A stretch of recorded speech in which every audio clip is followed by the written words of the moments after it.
मोदी से 16 सवालों के जवाब मांगने निकले केजरीवाल, रास्ते में गुजरात पुलिस ने रोका काफिला।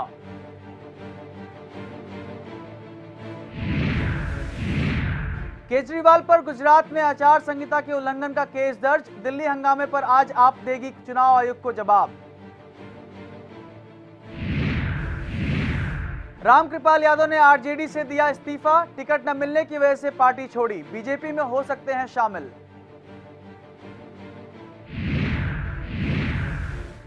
कानपुर में डॉक्टरों से मारपीट करने वाले एसपी विधायक के खिलाफ हत्या करने की कोशिश का केस दर्ज, डॉक्टरों की हड़ताल खत्म। और दिल्ली हाई कोर्ट ने फिल्म गुलाब गैंग से रोक हटाई, आज रिलीज हो गई है गुलाब गैंग।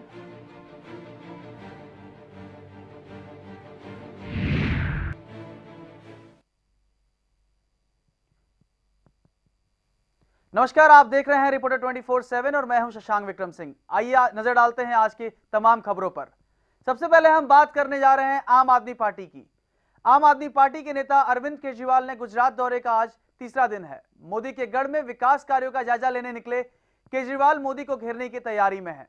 अपने 16 सवालों का जवाब मांगने केजरीवाल मोदी से मिलने जा रहे हैं। हालांकि गुजरात पुलिस ने केजरीवाल के काफिले को रास्ते में रोक लिया है। गांधीनगर से 5 किलोमीटर पहले ही यह काफिला रोक दिया गया। खबरों के मुताबिक मोदी ने केजरीवाल को मिलने का वक्त नहीं दिया, लेकिन आम आदमी पार्टी के संयोजक अपनी जिद पर अड़े हुए हैं। वे बिना अपॉइंटमेंट लिए ही उनसे मिलने जा रहे हैं।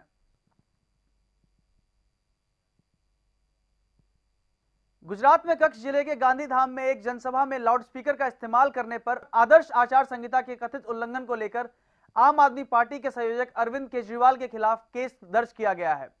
पुलिस के अधीक्षक दीपक मेघानी के मुताबिक केजरीवाल के गांधीधाम में ऋषभ सर्किल पर एक जनसभा को संबोधित किया था, जिसमें केजरीवाल ने चुनाव आयोग की अनुमति के बगैर ही लाउडस्पीकर का उपयोग किया। यह आदर्श आचार संहिता का उल्लंघन है, इसके लिए प्राथमिकी दर्ज की है। वहीं दिल्ली बीजेपी के दफ्तर पर आप कार्यकर्ताओं के हंगामे करने के एवज में आम आदमी पार्टी आज चुनाव आयोग को अपना जवाब सौंपेगी।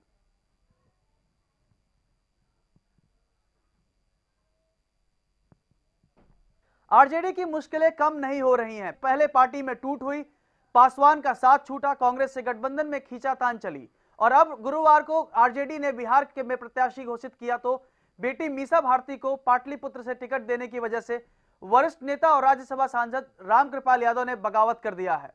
उन्होंने बीजेपी में जाने के कयास लगाए जा रहे हैं। वो बीजेपी से पाटलिपुत्र से चुनाव लड़ सकते हैं। उन्हें जेडीयू से भी ऑफर आ रहा है। रामकृपाल एक हफ्ते से नाराज चल रहे थे। कुछ दिनों से तो उन्होंने लालू से मिलना भी बंद कर दिया था। पिछले लोकसभा चुनाव में भी रामकृपाल का टिकट काटकर लालू खुद चुनाव लड़ गए थे।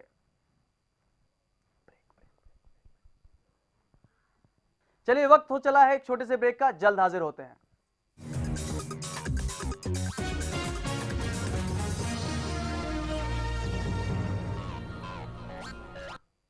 ब्रेक के बाद एक बार आप सबका स्वागत है। बढ़ते हैं अगली खबर की ओर। आम चुनाव की तारीख की घोषणा हो गई है, तो वहीं चुनाव सर्वे भी आने शुरू हो गए हैं। इन सर्वों की माने तो देश में एनडीए की लहर है। एक सर्वे ने दावा किया है कि लोकसभा चुनाव में एनडीए को 212 से 232 से ज्यादा सीटें मिलने की, वहीं यूपीए को 119 से 139 के बीच सीटें मिलने का अनुमान जताया जा रहा है। सीएसडीएस की ओर से कराए गए इस सर्वे को बताया जा रहा है कि अगर अभी चुनाव हो जाए तो यूपीए में बाजी मारते हुए एनडीए को सत्ता के करीब पहुंच जाएगा। इस सर्वे में यह भी कहा गया है कि ममता बनर्जी की अगुवाई वाली तृणमूल कांग्रेस 20 से 28 सीटों के साथ तीसरी सबसे बड़ी पार्टी के रूप में उभरेगी। और इस सर्वे से साफ साफ एक कयास लगाए जा रहे हैं कि नरेंद्र मोदी का जो प्रभाव है वो पूरे देश में इस वक्त फैला हुआ है और अगर इस वक्त चुनाव होते हैं तो बीजेपी को सत्ता से कोई दूर नहीं कर सकता है। सीएसडीएस की जो अभी तत्काल सर्वे जो उन्होंने किया है, उन्होंने साफ तौर पर उसमें कहा है कि आने वाले समय में अगर अभी चुनाव होते हैं तो उसमें बीजेपी का आना लगभग तय है। उसके पास 232 सीटें हैं। वहीं इस वक्त यूपीए की हालत खस्ता है और वो महज 119 से 139 सीटों के बीच में ही फंसी पड़ी है। बीजेपी पीएम पद के उम्मीदवार नरेंद्र मोदी किस सीट से लोकसभा का चुनाव लड़ेंगे, इस सवाल का अभी तक किसी के पास मुकम्मल जवाब नहीं। अब मोदी की सीट का मामला संघ परिवार के पाले में चला गया है। आरएसएस की अंतिम मुहर के साथ ही फाइनल होगा कि मोदी वाराणसी से लड़ेंगे या लखनऊ से। बेंगलोर में आरएसएस की प्रतिनिधि बैठक में फैसले के बाद 8 मार्च को बीजेपी के पीएम उम्मीदवार के सीट का ऐलान हो सकता है। वैसे सीट के बहाने बीजेपी के भीतर का झगड़ा सड़क पर दिख रहा है। वाराणसी में मुरली मनोहर जोशी के समर्थन में पोस्टर लग चुके हैं। वाराणसी की गलियों और चौराहों पर जोशी के बधाई पोस्टर के एक नए विवाद को जन्म दिया है। पोस्टर पर होली की बधाई के साथ लिखा हुआ है, बोले काशी विश्वनाथ डॉक्टर जोशी का देंगे साथ। इस स्लोगन ने मोदी और जोशी कार्यकर्ताओं को आमने सामने ला दिया है।